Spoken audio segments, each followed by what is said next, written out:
微软近日发布了 Microsoft Edge Workspaces 的个人版，这是一个可以让用户在浏览器中创建和共享一组选项卡的新功能。Microsoft Edge Workspaces 是一种创新的多人浏览体验，它可以让你把不同的项目分别放在定制化的浏览器窗口中，并且可以方便地分享给其他人。无论是工作还是娱乐，你都可以和你的协作者实时同步浏览同一组标签页。这项功能之前只对企业用户开放。为了便于演示，创建 Workspaces 使用 Windows 11进行操作，而加入 Workspaces 则使用 Windows 10进行操作。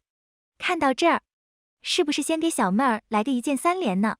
要使用 Microsoft Edge Workspaces， 需要确保 Edge 浏览器版本号更新至111、0、1661、51或更高。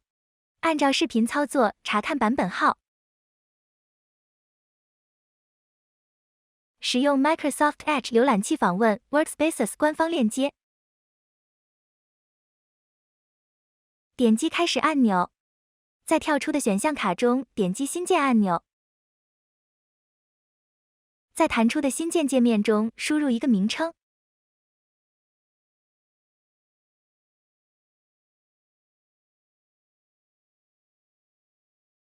为了区别多个工作区，可以选择一个醒目的颜色。然后点击完成。Microsoft Edge 弹出一个新窗口，即工作区。每个工作区可以允许5个人同时共享。点击工具栏上的邀请按钮，在弹出的邀请协作者界面，点击复制链接按钮，然后将链接发送给其他需要协作的人员。为了便于区分，以另一台 Windows 10作为演示。首先同样是查看 Edge 浏览器版本号并更新。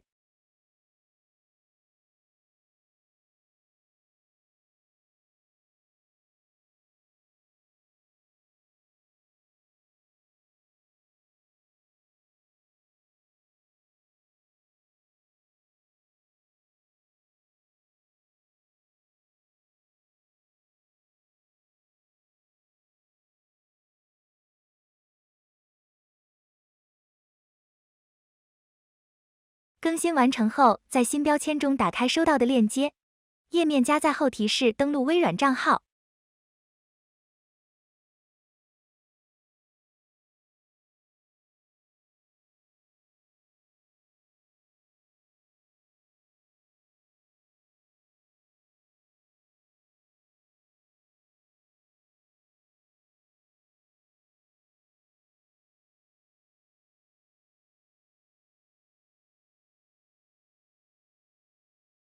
登录微软账号之后，再次打开收到的链接。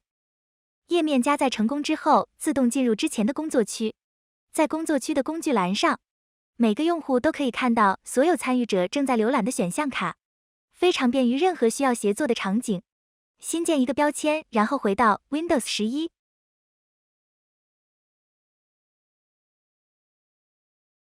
可以看到，在工作区中已经同步了 Windows 10上打开的新标签。而且可以在标签中看到是哪位用户创建该标签。在 Windows 11新建一个新标签，返回 Windows 10进行查看，标签依然会被自动同步。Microsoft Edge Workspaces 的应用场景就等待大家的挖掘了。评论区告诉小妹哦。